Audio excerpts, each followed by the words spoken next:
जय श्री कृष्ण। साथियों, भगवत चरित्र के क्रम में आज हम ऐसी भक्तमती जनाबाई का चरित्र कहने जा रहे हैं जिसकी अनन्य भक्ति के प्रेमवश होकर के भगवान स्वयं उसके साथ चक्की पीसा करते थे। तो आइए चलते हैं कथा की ओर। भक्तमती जनाबाई सुविख्यात भक्त श्रेष्ठ श्री नामदेव जी के घर में सेविका का कार्य करती थी। घर में झाड़ू देना, बर्तन मांजना, कपड़े धोना, जल भरना आदि आदि वह सभी कार्य किया करती थी। ऋषि मुनियों की सेवा में रहकर पूर्व जन्म में जैसे देवर्षि नारद जी भगवान के परम प्रेमी भक्त बन गए, वैसे ही भक्तवर नामदेव जी के घर में होने वाली सत्संगति तथा भगवत चर्चा के प्रभाव से जनाबाई के सरल हृदय में भी भगवत प्रेम का बीज अंकुरित हो गया। उनकी भगवान नाम में अनन्य प्रीति हो गई।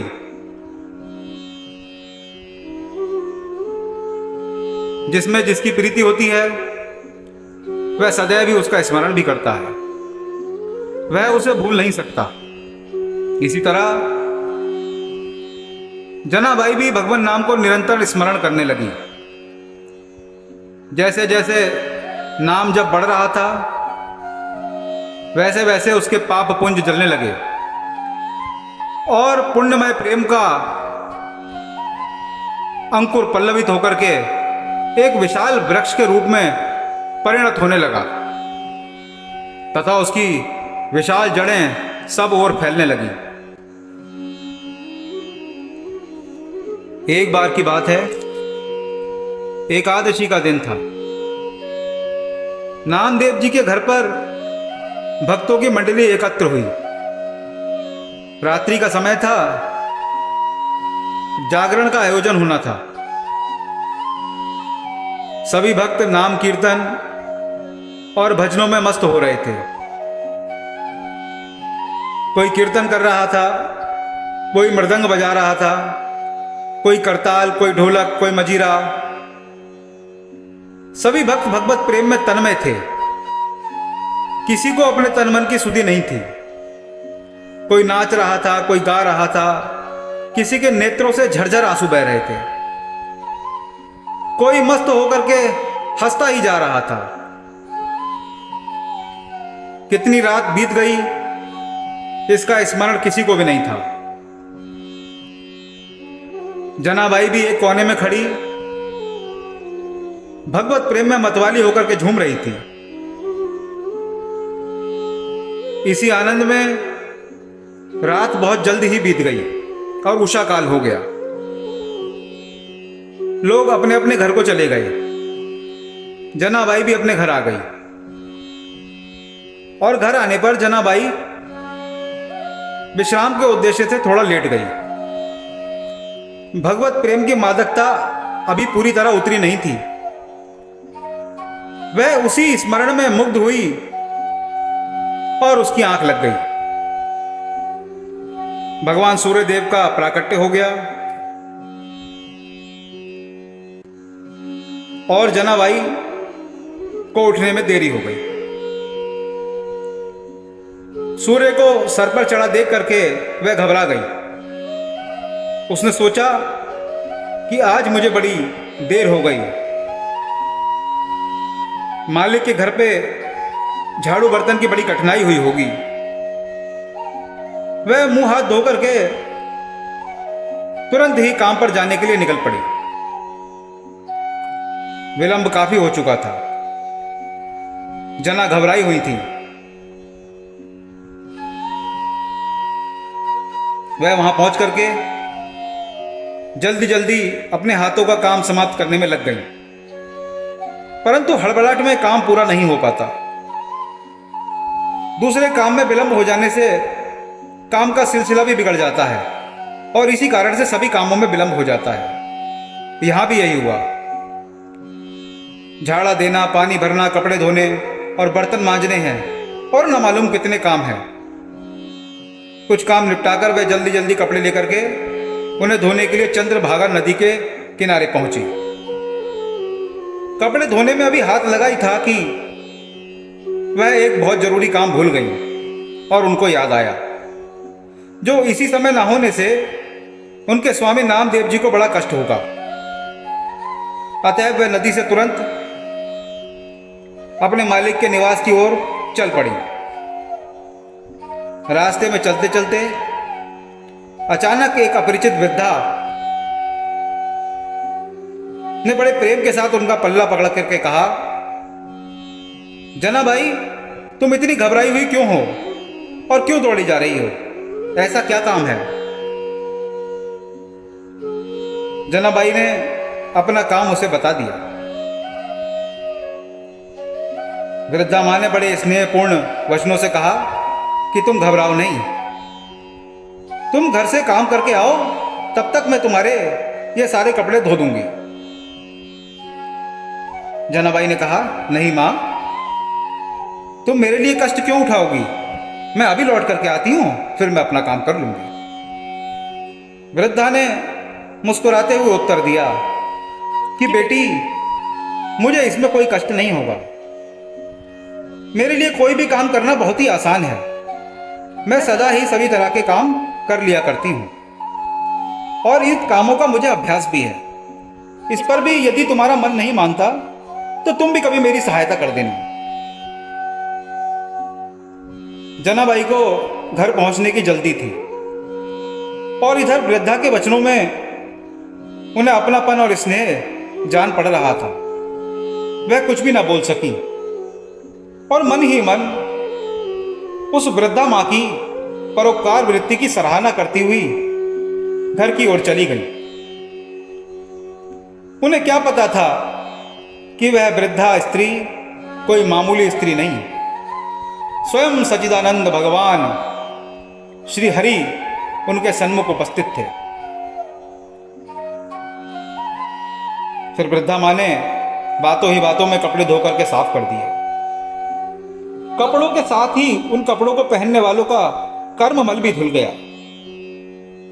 थोड़ी ही देर में जनाबाई लौट आई।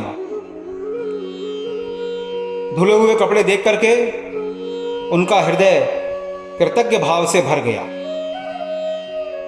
उन्होंने वृद्धा माता से कहा, मां, आज तुम्हें मेरे कारण बड़ा कष्ट हुआ। तुम्हारे जैसी परोपकारिणी माताएं ईश्वर का ही स्वरूप होती हैं।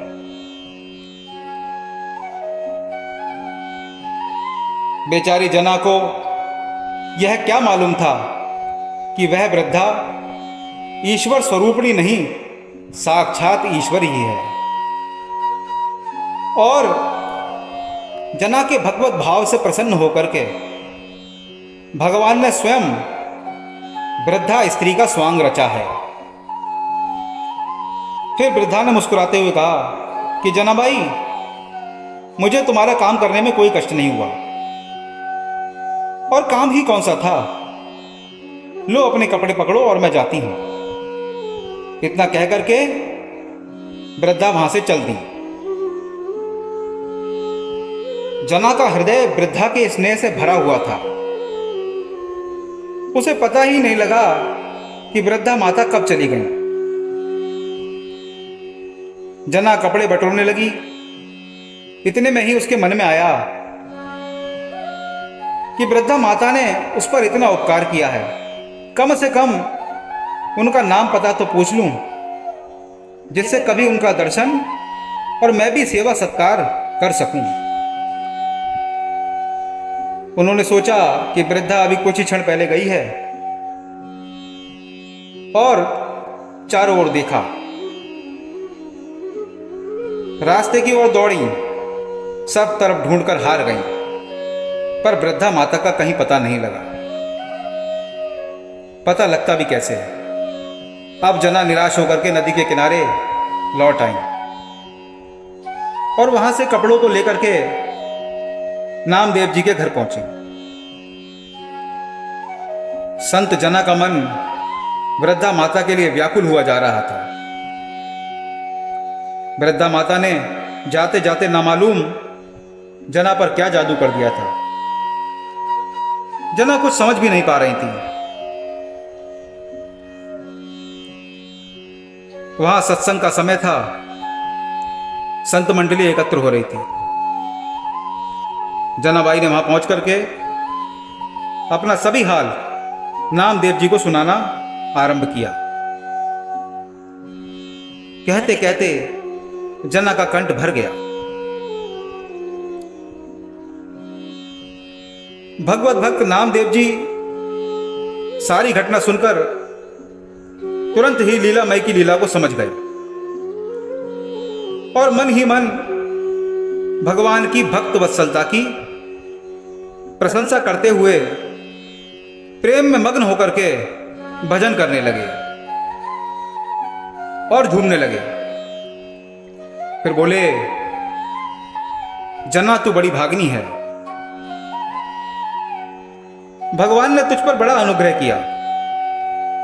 वह कोई मामूली बुढ़िया नहीं थी, वह तो साक्षात नारायण ही थे, जो तेरे भगवत प्रेम में विवश होकर के तेरे बिना बुलाई ही तेरे काम में हाथ बटाने के लिए आ गए थे। यह सुनते ही जनाबाई प्रेम से भर गई और रोने लगी और भगवान को कष्ट देने के कारण अपने को कोसने लगी। सारा संत समाज भी आनंद से पुलकित हो रहा था। कहा जाता है इसके बाद भगवान के प्रति जनाबाई का प्रेम बहुत ही बढ़ गया और भगवान भी समय समय पर उसको दर्शन देकर के कृतार्थ किया करते थे। जब जनाबाई चक्की पीसती थी उस समय भगवत प्रेम में विभोर होकर के वह अभंग किया करती थी और गाते गाते जब वह भक्तिवश होकर के अपनी सुधि बुद्धि भूल जाती थी, तब उसके बदले में स्वयं भगवान उसकी चक्की को पीसा करते थे और भक्तमती जना के अभंगों को सुनकर के बड़े प्रसन्न हुआ करते थे।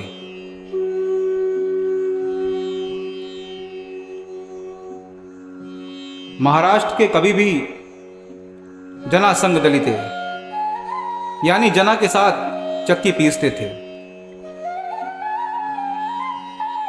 इस प्रकार कहा गया है, महाराष्ट्र प्रांत में